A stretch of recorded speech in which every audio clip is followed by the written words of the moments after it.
Con Luca Geroni al termine di Modena-Seregno, sicuramente per voi una vittoria molto importante.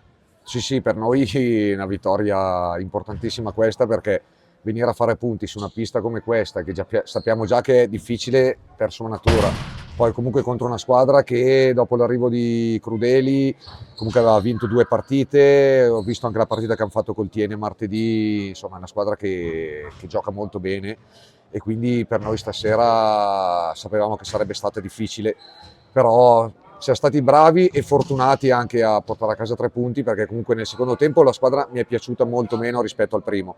Probabilmente magari meritava qualcosa in più il Modena, però lo sport è questo, e quindi diciamo che ci portiamo a casa volentieri questi 3 punti.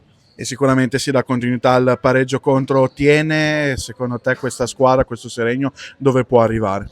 Ma guarda, io l'ho detto ultimamente ai ragazzi, noi siamo partiti ovviamente pensando alla salvezza, anche perché è un campionato talmente strano e talmente difficile quest'anno che ovviamente il nostro obiettivo deve essere quello. Però negli ultimi tempi ho detto ai ragazzi comunque di puntare in alto, di puntare a riuscire ad arrivare nei playoff, perché comunque bisogna avere anche una mentalità di un certo tipo, e partite come queste ovviamente ti aiutano soprattutto dal punto di vista mentale ad acquisire fiducia e consapevolezza.